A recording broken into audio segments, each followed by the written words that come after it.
Desde el pie, los miércoles, de 19 a 20 horas. Soy Raúl Guevara y te voy a acompañar a construir otra forma de mirar la misma realidad. Vamos a confrontar la hegemonía de los medios, construyendo juntos una mirada contrahegemónica. Todos los miércoles, de 19 a 20 horas. En Radio La Voz, andando utopías, desde el pie, en un camino descolonizador. Para de toser, trabajando 12 horas, cobra 2 monedas al mes para mantener 4 personas. Y no hable de meritocracia, me da gracia, no me jodas que sin oportunidades esa mierda no funciona. Radio La Voz, andando utopías, canciones, poemas y noticias. ¿Dónde estás? Fíjate siempre de qué lado de la mecha te encontrás.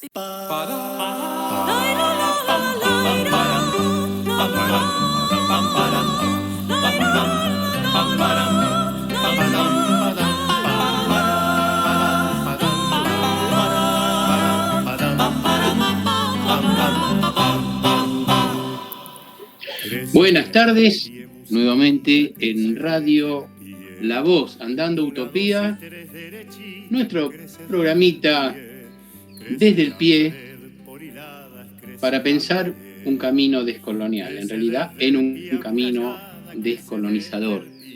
Este programa que sale los miércoles en esta radio, en diferido, o como se llama, fuera de tiempo, tiempo-espacio, en Radio Che Papá Radio de Tandil, en el 89.5. Es un programita que ya lleva 2 meses, tendríamos que hacer, descorchar una sidra. Siempre tenemos alguna excusa para escabiar. Y acá estamos tratando de pensar juntos.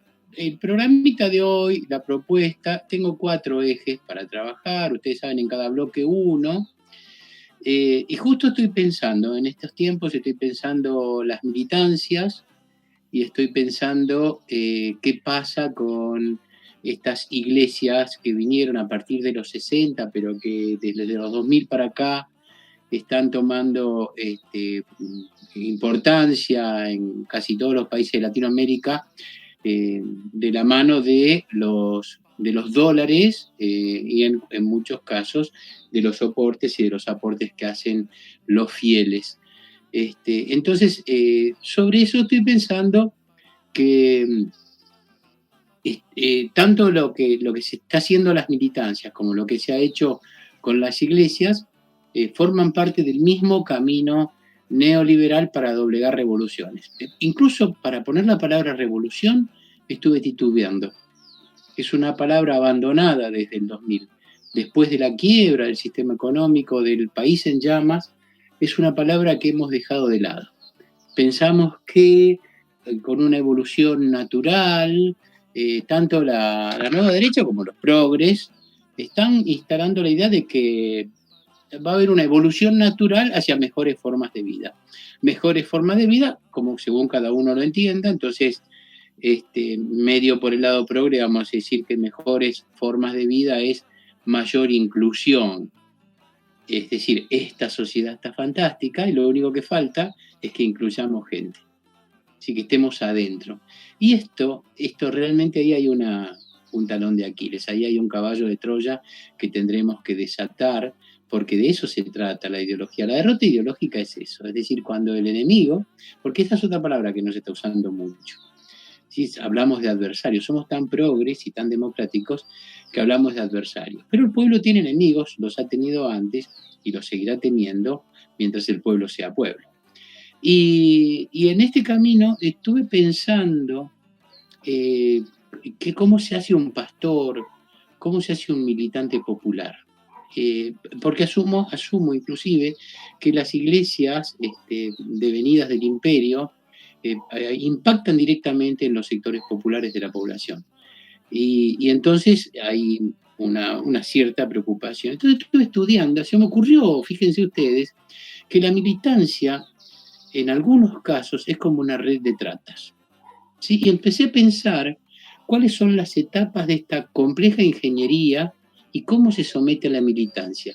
Pero resulta que esto mismo le cabe a los pastores de estas iglesias nuevas. Cuando empecé a pensarlo, digo, uy, fíjense, esto no está pensado, por lo menos si está pensado, por favor, acérquenme la info, que con mucho interés voy a leerlo. He descubierto, me puse a hacer un paralelo de cómo funciona la red de tratas, ¿no? Y tiene como 4 etapas. Bueno, se aplican las etapas. Hay una especie de ofrecimiento, ¿sí? Alguien te ofrece, o te ofrece a vos como voluntario.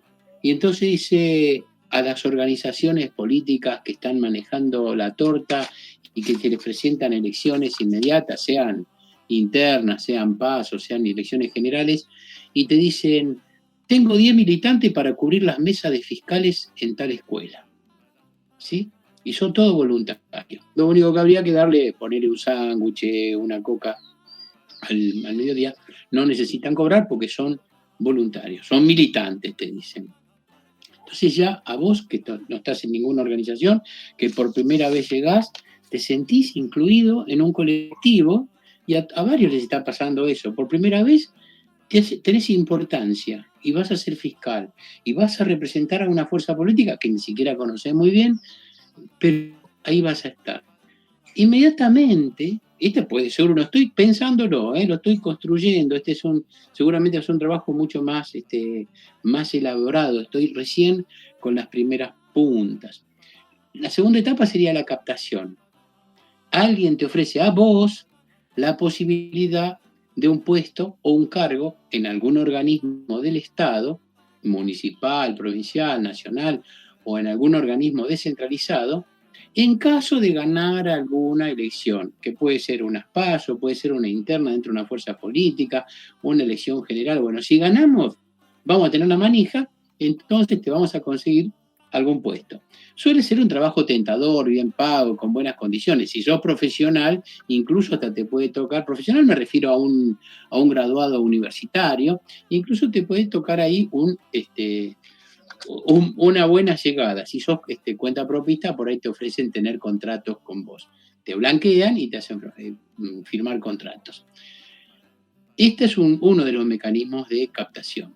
De este modo, una vez que estés adentro, se quedan con vos. Digamos, vos como les debés, es una forma de endeudarte, Una vez que le debés al proxéneta, te vas a quedar adentro para pagarle por mucho tiempo. Esto mismo se vincula con una red de tratas, ¿no?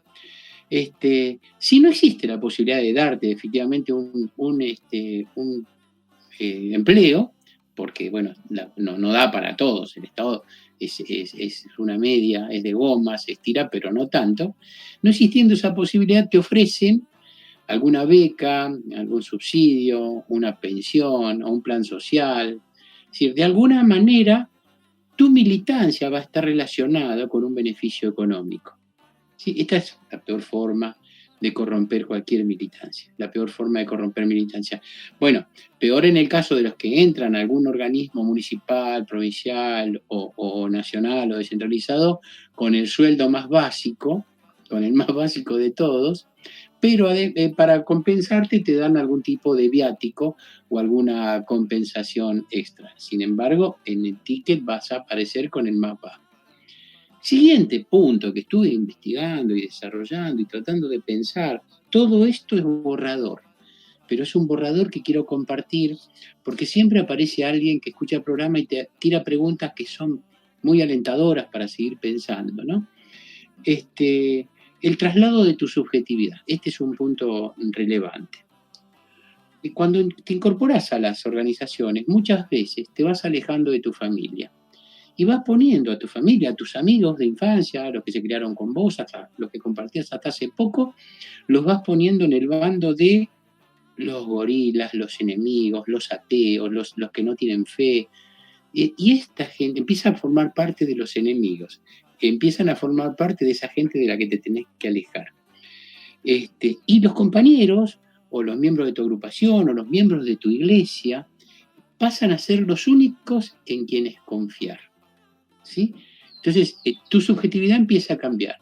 Se te instala ahí en este momento algún referente, ¿sí? Algún dirigente. Vos no sabés de dónde salió dirigente, si tuvo alguna militancia o no, por qué se convirtió en referente, cómo llegó a eso. O si no, un pastor, como estamos hablando en esta comparación entre la organización política y las organizaciones religiosas. Te aparece un pastor a quien se le debe lealtad y verticalidad. Lo que digan ellos va a ser así. Te van a enseñar que ser orgánico es dejar de pensar por vos mismo, es dejar de cuestionar, es dejar de tener pensamiento crítico. El orgánico no tiene pensamiento crítico, porque si no la está gorileando, si no está usando palabras del demonio en términos religiosos. Te alejan de toda posibilidad dialéctica de pensamiento, ¿sí? Y esto, justamente esto, va en contra de una organización política que pretenda venir desde las bases. Es siempre una organización de tiro fascista vertical. Y esto es o leninista, si querés. No, perdón, leninista no, perdón, Lenin. Stalinista. Es decir, es una organización vertical, autoritaria, autocrática, en la que no te permiten disentir, ¿sí? Alejarte del pensamiento dialéctico es alejarte, en el caso de la política, de la esencia misma del ser político. Y alejarte del pensamiento dialéctico, del pensamiento, es la esencia también, en el plano de lo religioso, de tu humanidad. Si querés pensarlo desde el lado de lo religioso, de lo que Dios te dio. Dios te hizo pensante para que vos puedas criticar lo que está pasando, que no lo aceptes como un destino. También en el traslado de tu subjetividad, los que están arriba, sea un pastor, sea un obispo, sea un dirigente, sea un puntero, sea un diputado, un concejal, un intendente, los que están arriba conduciendo, están ahí por alguna razón y se les debe fidelidad. No se los debe criticar. Bueno, ya está. Ahí es la ruptura final de tu subjetividad. Todo esto está en borrador. Todo esto recién lo estoy pensando, porque me faltaría un cuarto paso, que es la recepción y la acogida. Es decir, cómo te reciben, cómo te recepcionan, cuando te convertís en un compañero de fierro. Entonces, bueno, para eso vas a necesitar marchas, actos, llevar las banderas, levantar las banderas, que vos no escribirás, porque ahora la moda es que te las den escritas ya en un plotter, ya no están las ideas de las bases escritas en pancartas, ya vienen dibujadas, las consignas ya están ploteadas, o te lo van a dar en una boina o en un pin, en un sticker, ya va a estar hecho. Y entonces ya estamos pensando acá en cómo hay que hacer para pensar nuevas militancias. Lo primero que tenemos que hacer es detectarlas. Como este es un mes, octubre es un mes tremendo, es un mes tremendo. Las fechas que hay en octubre, desde la muerte del Che, el cumpleaños de Perón, el Día de la Lealtad, la Revolución Rusa de octubre, es un mes de cambios. Vamos a escuchar algunas cosas que todavía están cambiando, que no terminaron de cambiar, que Charlie en su cumpleaños, el cumpleaños de Charlie y el cumpleaños de Maradona, el Día de la Tradición, el 30 de octubre, o acá me dicen que el 30 de octubre no es el Día de la Tradición, eso no es el Día de la Tradición. Porque algunos dicen que no, que es en noviembre. Miren, el nuevo Día de la Tradición es el 31 de octubre, ¿sí? Por Halloween. Hemos importado una tradición bien yankee que tanto les gusta a las clases medias. Hasta en las escuelas disfrazan a los pibes. Hasta en las escuelas. Bueno, vamos a escuchar ahora a los dinosaurios. Todo esto que estamos pensando es para terminar con los dinosaurios de Charlie en el mes de su cumpleaños. Ustedes vieron el festejo maravilloso que hubo en estos días. Así que escuchamos a Charlie en Los Dinosaurios.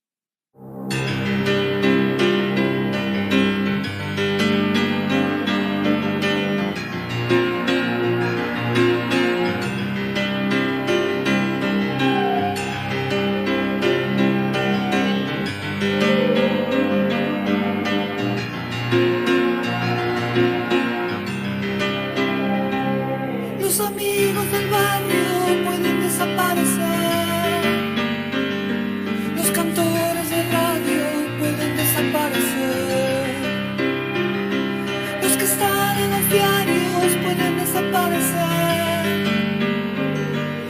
persona que amas puede desaparecer. Los que están en el aire pueden desaparecer en el aire. Los que están en la calle pueden desaparecer en la calle. Los amigos del barrio pueden desaparecer, pero los dinosaurios van a desaparecer. No estoy tranquilo, mi amor, hoy es sábado a la noche, un amigo está en cana. Oh, mi amor, desaparece el mundo. Si los pesados, mi amor, llevan todo ese montón de equipaje en la mano. Oh, mi amor, yo quiero estar liviano. Cuando el mundo tira para abajo, es mejor no estar atado a nada. Imaginen a los dinosaurios en la cama. Cuando el mundo tira para abajo, es mejor no estar atado a nada. Imaginen a los dinosaurios en la cama.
Acá estamos otra vez con Desde el Pie, en un camino descolonizador. En el segundo bloque salimos en el 89.5 de Tandil, en diferido los miércoles y los domingos, creo, porque ahora voy a chequear si estamos saliendo.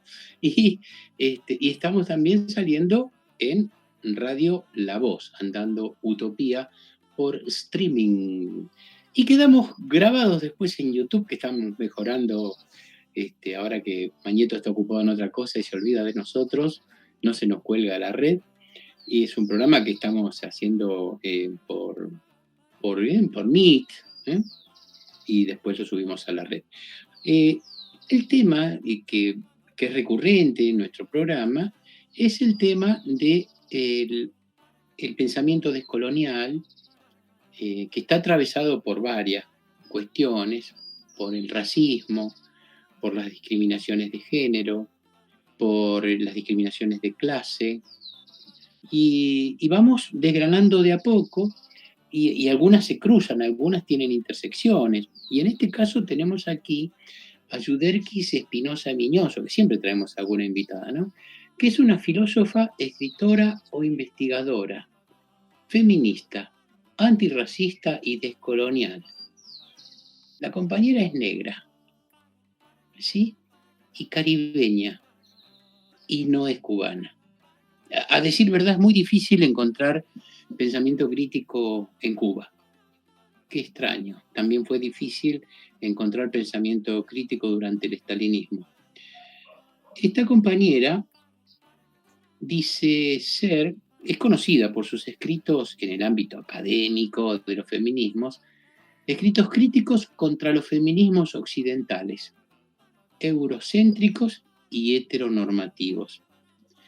Se define como activista más que académica, y es un personaje muy interesante porque plantea que se puede ser feminista y también lesbiana, entonces milita el lesbofeminismo, y se puede ser afro y ser caribeño, y entonces afrocaribeño. Fíjense la cantidad de intersecciones que mete ella en una sola persona, y va a contarnos que más que hacer una historia, más que hacer una historización, ella hace una especie de memoria. Ella dice que empezó en los 80, hace 40 años o menos, 35 años, a militar los feminismos, y fue como transitando este andar. Y aquí no voy a hablar yo nunca de los feminismos, pero voy a exponer a sus representantes, a quienes piensan desde las mujeres, ¿sí? Y después voy a traer a colación a ver si lo encuentro, un posteo de una amiga, Ivy Cángaro, también periodista, que está en su red, así que la voy a buscar para la vuelta, cuando volvemos, de escuchar a Yuderquis Espinosa Miñoso. Lindo nombre, Yuderquis, ¿eh? Original, nunca lo conocía. Seguramente se dice Yuderquis. Los únicos que decimos Yu somos los rioplatenses. Bueno, lo que va a hablar ella hoy es blancas burguesas, feminismo colonialista, y además esto lo va a abrochar con feminismo decolonial. Atención entonces a Yuderquis.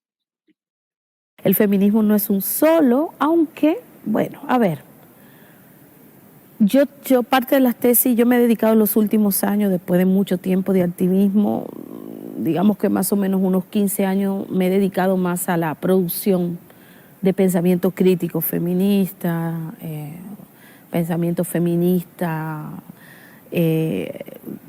subalternos de América Latina, ahora antirracista, descolonial, bueno.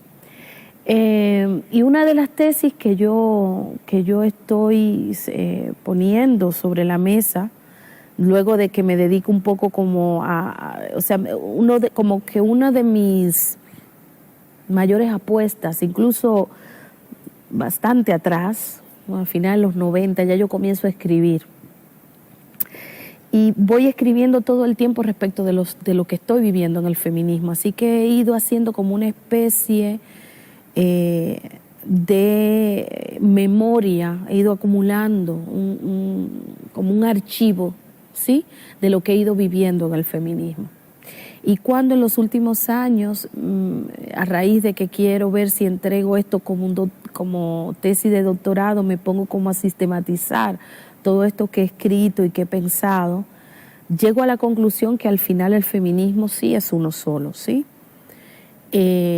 Como campo, ¿cómo puedo decir? Lo que la gente piensa lo que es el feminismo, lo que se estudia en la academia que es el feminismo, lo que cuando tú entras a ser feminista te dicen que es el feminismo, ¿sí? Y lo que se vive en gran escala de lo que es el feminismo al final tiene una raíz común, que es una raíz eurocentrada y burguesa, ¿sí? Entonces, de alguna manera, digamos, yo viéndome, voy a usar la palabra de esto que nuclea todo lo que tú, viéndome desde alguien de la periferia que nunca ha calzado totalmente, todo el tiempo ahí, más bien he estado como luchando todo el tiempo contra corriente, con esa ola que avanza, ¿no? Pues yo desde ahí digo, sí, el feminismo al final, aunque hay muchos debates internos, guarda unas bases comunes que unen a todas las feministas. Y esas bases comunes son profundamente eurocentradas, ¿sí?, y son profundamente modernas, por tanto, son profundamente racistas. Porque niega constantemente, o sea, reproduce el etos de la modernidad, que es, antes siempre hemos estado mal, ahora vamos a estar mejor, que en el caso de los países del llamado tercer mundo, de las periferias de Europa, ¿sí?, nosotros somos el pasado de la humanidad, que tenemos que avanzar, si es que es posible esto, ¿no? Podemos avanzar hacia ser realmente humanos, ser realmente superados, ¿sí?, en la evolución de la especie. Y ese es el mismo relato que produce prácticamente todos los feminismos, ¿sí? Si tú tomas los relatos que produce de los feminismos más liberales hasta los más marxistas, radicales, etcétera, etcétera, incluso aquellos que le da pena a las mujeres del tercer mundo, ¿sí?, al final todas piensan que ellas están en un lugar de liberación y que el resto de las mujeres del planeta necesitan de su agencia y de su capacidad de producción de pensamiento, de interpretación, de su capacidad de agencia histórica para podernos liberar, para poder estar mejores, ¿no? Necesitamos Europa para poder ser mejores, ¿sí?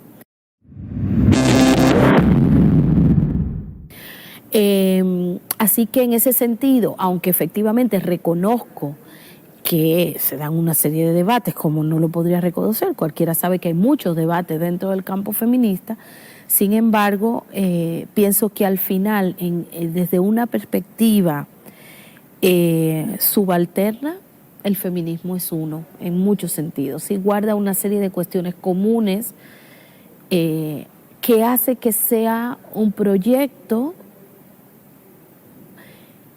que solo responde a los intereses de algunas mujeres, que son aquellas que están en privilegio de clase y raza, ¿sí? Y geopolítico, obviamente, también, ¿sí? Pero para la gran mayoría de las mujeres no nos sirve, ¿sí? Bueno, acá estamos otra vez para ir pensando, ¿no? A mí no me gusta agregar cosas cuando las que lo dicen son las mujeres. Lo agregamos al programa, lo dejamos ahí, es un programa de formación política donde ponemos a los mejores pensadores, donde si queremos ser descoloniales tenemos que escuchar esto con atención y qué está pasando en el imperio. Y como les decía, octubre este mes, también cumpleaños Milagros Inda, no cualquiera. Y este mes de octubre, que decía que es un mes de cambio, una canción antigua de Roque Narvaja, de las últimas canciones que hizo antes de exiliarse, después con la dictadura del 76, así que Roque debe estar con la edad de Charlie, más o menos. Había una canción que se llama Octubre, mes de cambios. En un, ¿cómo se llamaba en ese momento? Se llamaba larga duración, long play, lo que sería un CD, que tampoco ya se usan. Roque Narvaja escribió en octubre una cantidad, en ese CD, o en ese trabajo discográfico, una cantidad de canciones más que interesantes, militantes, todas militantes. Lo recomiendo para aquel que le guste la antropología, la arqueología, que lo busque. Y después se fue a España, se exilió, y yo creí que se había vuelto un estúpido porque cantaba solamente Menta y Limón o algo parecido. Y después, cuando pudo retornar y lo volvimos a escuchar, ya lo buscaremos para escucharlo en otro programa, se reivindicó conmigo, lo cual no tenía por qué hacer, la verdad. Entonces vamos a escuchar al querido Roque Narvaja en octubre, mes de cambios.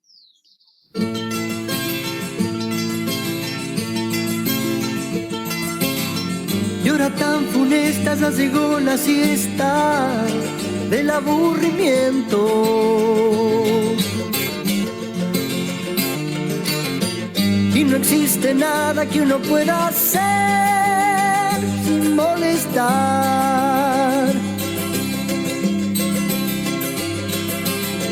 Marta sabe pronto los secretos todos del conocimiento.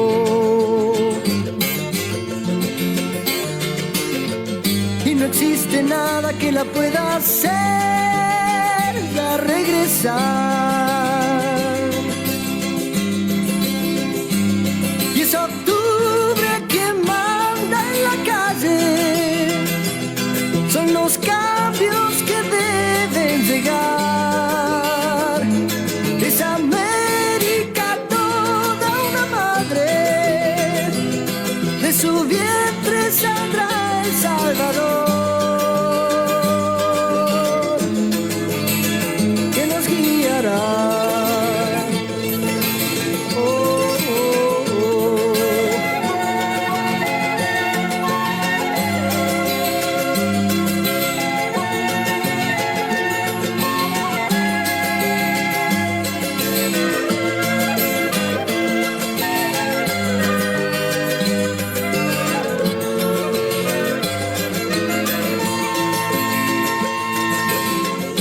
ahora tan honesta, ya llegó la fiesta del arrepentimiento. Y ya no hay culpables a quien condenar ni crucificar.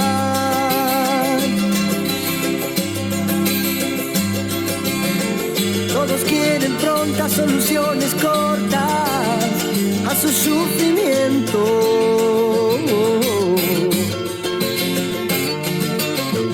Y no saben que la misma libertad es poder buscar. Y es octubre quien manda en la calle, son los cambios que deben llegar. Es América toda una madre, de su vientre saldrá el Salvador, que nos guiará.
Trabajando 12 horas, cobra 2 monedas al mes para mantener 4 personas. Y no hable de meritocracia, me da gracia, no me jodas que sin oportunidades esa mierda no funciona. Radio La Voz, Andando Utopías, canciones, poemas y noticias.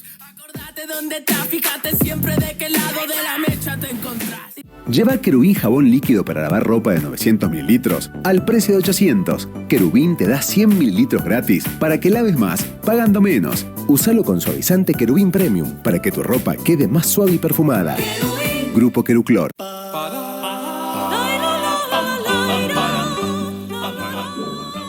Volvemos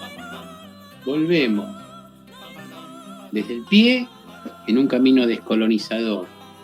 Hoy vamos a analizar, tenemos un apartado que se llama El lobo en el gallinero, en el que vamos analizando la experiencia de algunas manifestaciones religiosas cristianas de inspiración y dólares norteamericanos.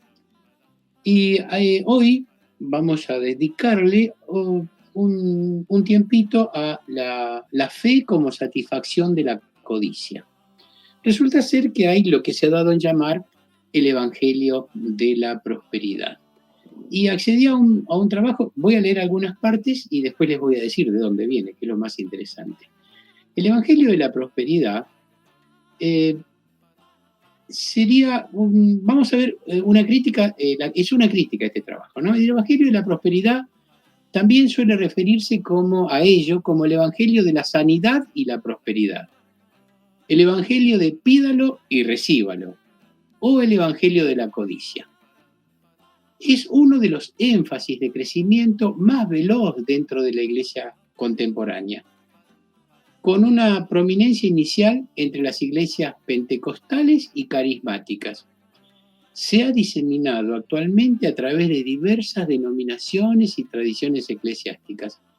Este Evangelio se enfoca principalmente en las posesiones materiales, el bienestar físico y el éxito en esta vida, lo que mayormente incluye abundantes recursos financieros, buena salud, buena vestimenta, buenas viviendas, automóviles, ascenso laboral, éxito en los negocios, y así como otras cuestiones de la vida cotidiana. Este evangelio afirma que los creyentes tienen el derecho a recibir las bendiciones de salud y prosperidad y pueden obtener tales bendiciones mediante las confesiones positivas de fe y la siembra de semillas que se verifican al pagar fielmente los diezmos y las ofrendas. El grado de bienestar y adquisición material suele equipararse con la aprobación de Dios, ¿sí? Y esto es lo más interesante. Si te va bien, es porque así Dios lo quiere. Y si no te va bien, es porque Dios te está reclamando algo más, algún esfuerzo más. Y además no te olvides que este es un valle de lágrimas. Viniste acá para sufrir. Ahora, si vos sos una persona fiel que además no se olvida de pagar el diezmo, no te olvides de pagar el diezmo. El problema del diezmo es peor que el de la confesión, porque en la confesión católica yo voy y le puedo mentir al cura, o le puedo hacer un genérico y le digo, padre, cometí muchos pecados. Bueno, ¿cuáles?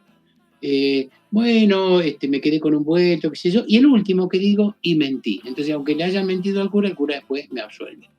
Pero acá es más complicado, porque yo le doy el diezmo al pastor o lo dejo en la iglesia, pero hay alguien peor que me está controlando que no es el pastor, que es Dios. Entonces estoy muy en cana y Dios no me va a dar, no va a responder con su evangelio de prosperidad si es que yo me estoy quedando con el vuelto.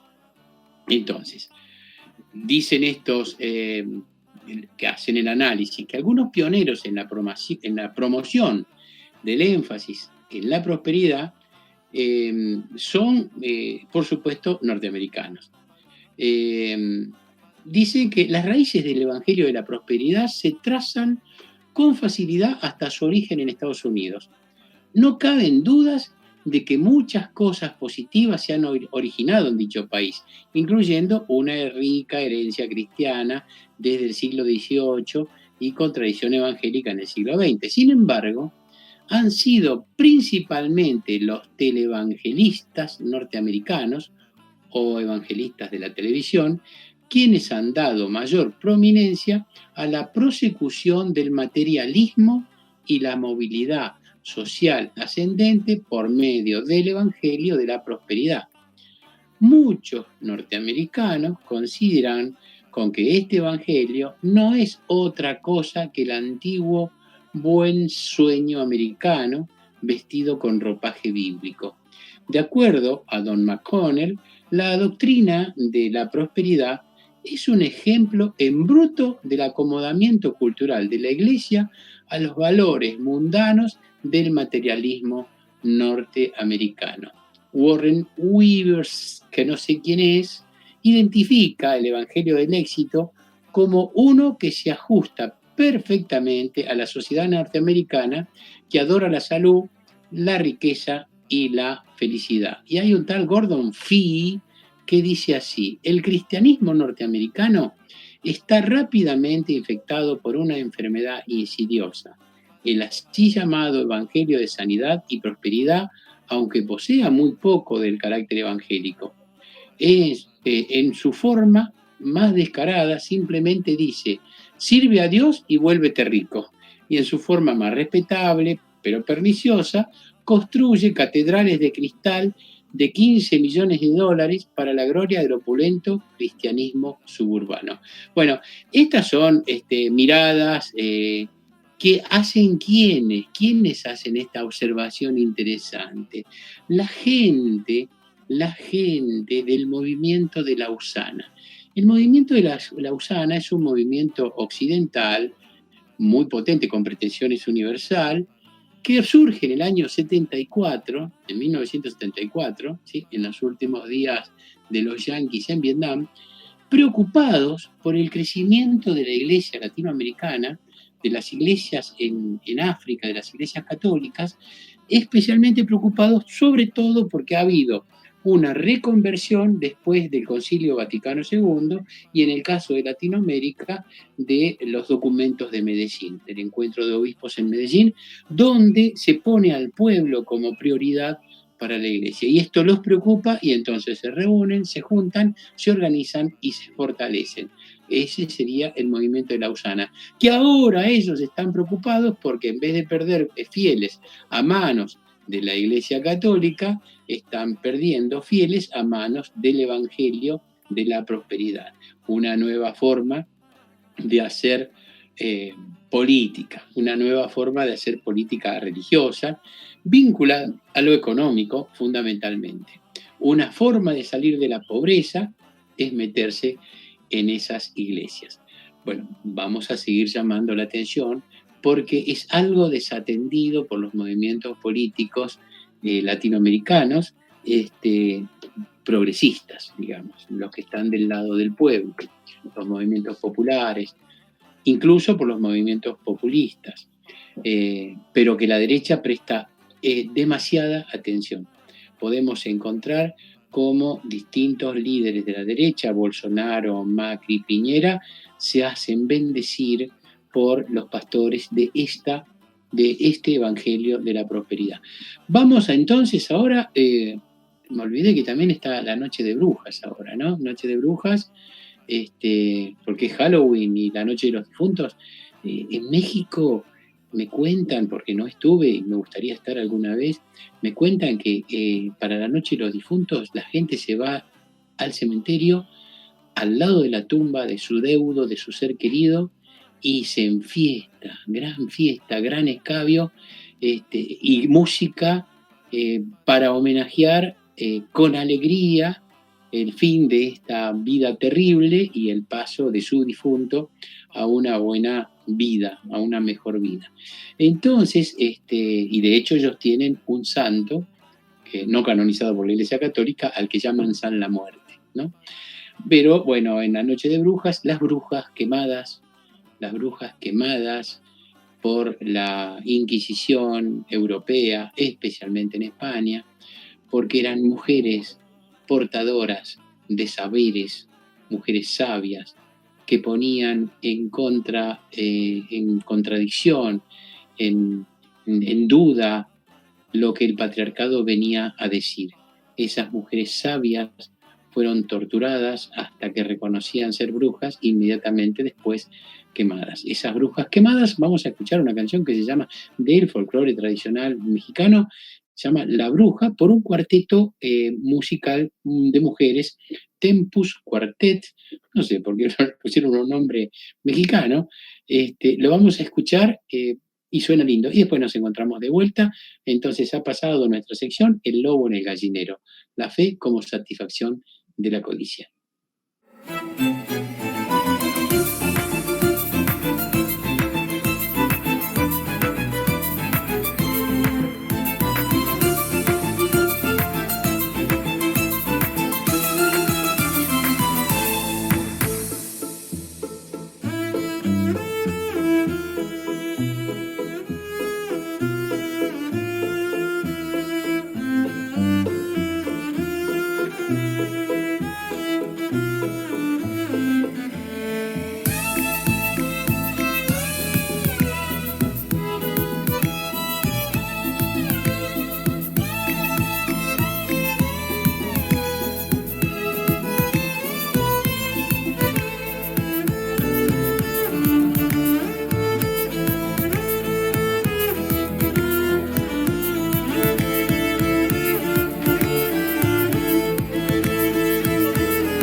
Otra vez, aquí estamos retornando a nuestro lugar desde el pie y vamos a pensar juntos. A ver, ayúdenme a pensar. La mayoría de los que nos escucha compró la escuela, pasó por la escuela, ¿sí? Y la mayoría no necesitaron que los obliguen, aunque hay algunos que sí, aunque no entendieron por qué había que ir. ¿Por qué tengo matemática? ¿Por qué tengo trigonometría? ¿Por qué tengo historia? Porque sí, porque es así, te la tenés que comer y te vas. Y después los que son padres replican, hacen lo mismo con los hijos. ¿Por qué tengo que ir a la escuela? Porque sí. ¿Y qué tiene de bueno la escuela? Los amigos, la joda, pero a mí nadie me da bola, ¿no? Igual vas. Bueno, cambiame de escuela. Si el chico ni siquiera pide no ir, pide que lo cambien. Si ya compró. ¿Y por qué es obligatoria? Si es buenísima la escuela.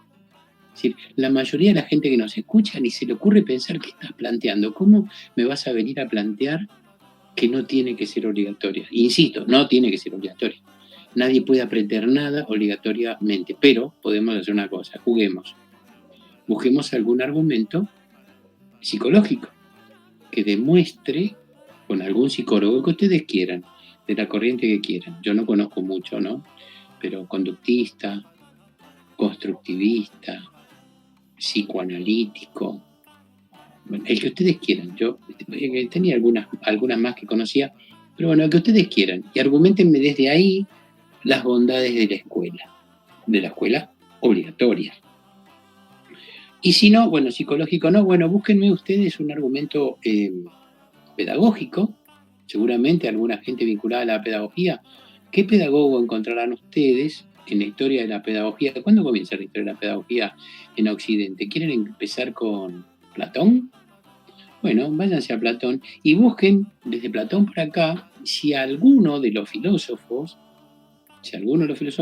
sostuvo que la escuela debe ser obligatoria. No gasten tiempo, no lo van a encontrar. Busquen algo en la historia, si quieren historia de la educación, si encuentran algún historiador que sostenga pedagógicamente que la escuela debe ser obligatoria. Denme un argumento didáctico. ¿Por qué? ¿Qué es lo bueno de aprender algo obligado? ¿Cómo haces didácticamente? ¿Cuál sería la receta didáctica para que alguien obligado aprenda? Sin que sea adoctrinamiento o el perro de Pavlov. El perro de Pavlov es estímulo-respuesta. Si no me das electricidad, digamos, si no es un reflejo condicionado, ¿cómo hago para aprender obligatoriamente? Esta respuesta me la dio una alumna una vez, me buscó por los pasillos después de 10 años de haber cursado y me dijo: Guevara, tengo respuesta a su pregunta. La escuela es obligatoria. Me acordé del apellido, se llamaba de Muguruza. Ya sé por qué la escuela es obligatoria. Respuesta: la escuela es obligatoria porque es mala. La escuela, si fuera buena, todos nos mataríamos por ir. Si fuera como el dulce de leche, todos querríamos una cucharada. Pero no. La escuela es obligatoria porque es mala. Y entonces no hay argumentos filosóficos, antropológicos, psicológicos, pedagógicos, didácticos. No. Los únicos argumentos que hay son políticos. Son los argumentos que daba Sarmiento, que me dicen que hoy el inefable Alberto ha reivindicado. Pero bueno, vamos a tomarlo a Sarmiento. Sarmiento decía que la escuela tenía que ser obligatoria porque formaba parte de una política de Estado, de adoctrinamiento y de sometimiento a las culturas originarias y a las culturas que cada uno en el pueblo pudiera tener, y era necesario obligar a aprender qué cosas, los saberes que la burguesía en el gobierno definía para que aprendan y reproduzcan los sectores populares. Por eso iba a ser obligatoria. Como las oligarquías y las altas burguesías tenían sus propias escuelas que definían los contenidos que ellos querían, porque la historia que cuentan es la historia de sí mismos, Es decir, cuando los hijos de Mitre leen la historia del bisabuelo. Es decir, cuando nosotros nos queremos sumar a una historia que nos resulta ajena, nosotros decimos, nosotros los patricios. ¿Qué patricios? Patricio viene de patria, de patrimonio. ¿Cuál es tu patrimonio? Gil. Los patricios son ellos los que estuvieron gobernando los 4 años anteriores a esto que tenemos ahora. Esos son los verdaderos patricios. Los que vienen pueden rastrear sus apellidos casi hasta 1810. Y algunos sin casi. Directamente pueden llegar hasta ahí. Y esto otra vez, fíjense que empezamos con la escuela obligatoria. Esa es la función de la escuela, adoctrinar. Y lo fue domesticar, lo decía con esas palabras Sarmiento, y lo fue hasta, según mis cálculos, alrededor de 1985. Ahí hay un quiebre que empieza a caer la escuela obligatoria en desgracia como un lugar deseable. Porque después de los primeros 50 años de escuela, en la década del 20, recién ahí los sectores medios empezaron a entender que la escuela podía ser un medio de ascenso social. ¿Sí? Y los sectores más pobres entendieron que si no mandaban los pibes a la escuela, al menos hasta los 10 años, les iban a enchufar una multa o los iban a meter en cana. Se prohibió el trabajo infantil, por eso la escuela tuvo éxito. Si no, los pobres no lo mandaban si sabían que su vida no mejoraba.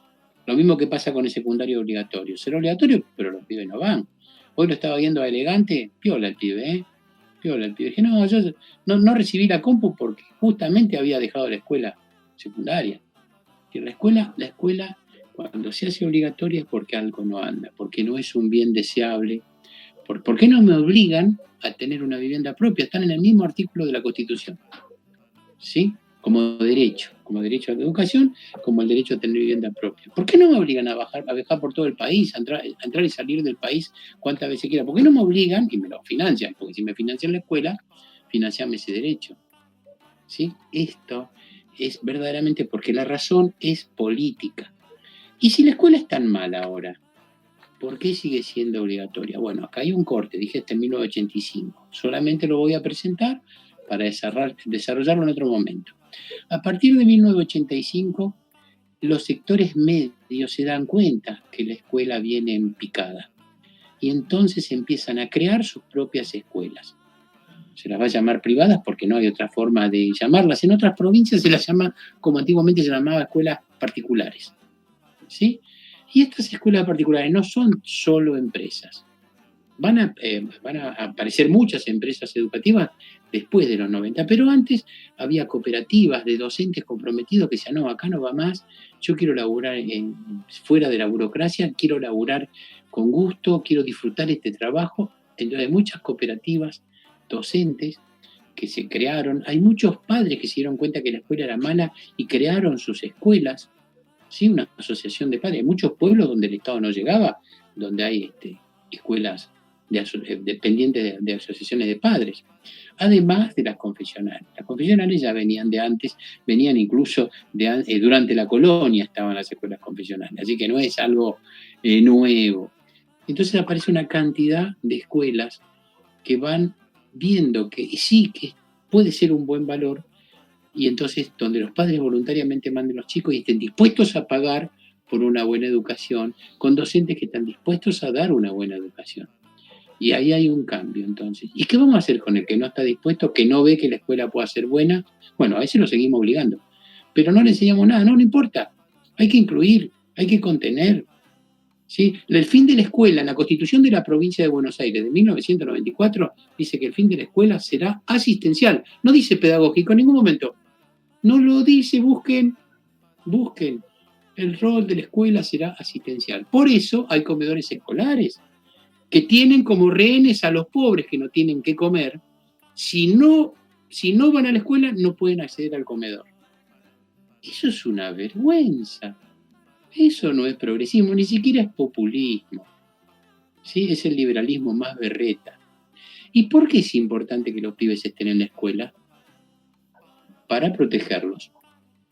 para protegerlos a los pibes. No, para protegerlos a los propietarios. Los pibes tomando cerveza en la esquina son peligrosos para el capital, son peligrosos para la propiedad privada. Ese artículo sí de la Constitución que se va a respetar puntillosamente. Entonces es mejor que estén en la escuela, ya no domesticándose, sino pastoreando. ¿Sí?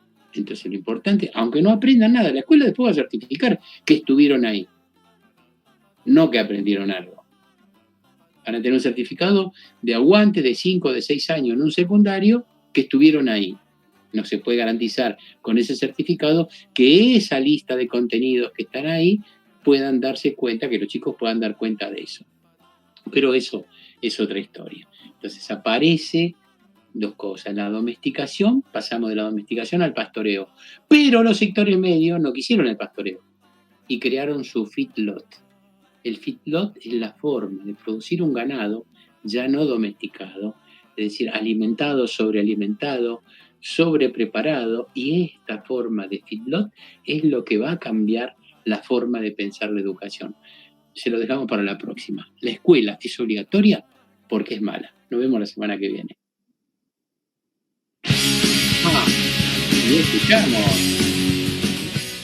Y escuchamos una banda peruana que no conocía y en la producción encontré, que se llama Al Colegio No Voy Más. La banda se llama, ¿cómo se llama? No lo tengo acá, sí lo tengo. Se llama Leucemia con Z. Bueno, hasta la semana que viene. Pasan lista o cantar el himno al Dios y respetar al profesor. Al colegio no voy más, ni huevón, que se queden con su mierda entera. Al colegio no voy más, ni huevón,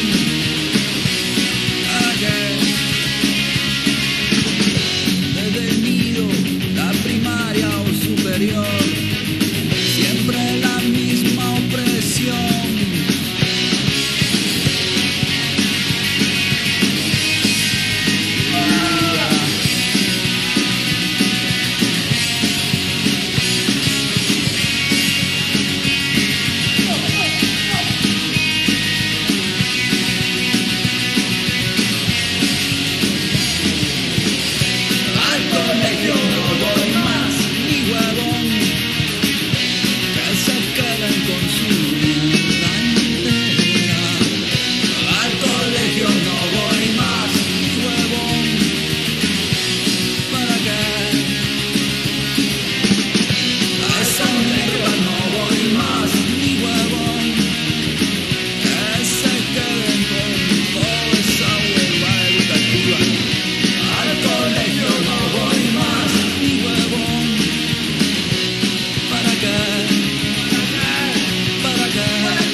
Finalizó Desde el Pie.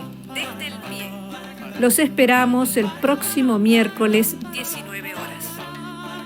Para de toser trabajando 12 horas, cobra 2 monedas al mes para mantener 4 personas. Y no hable de meritocracia, me da gracia, no me jodas que sin oportunidades esa mierda no funciona. Radio La Voz, Andando Utopías, canciones, poemas y noticias.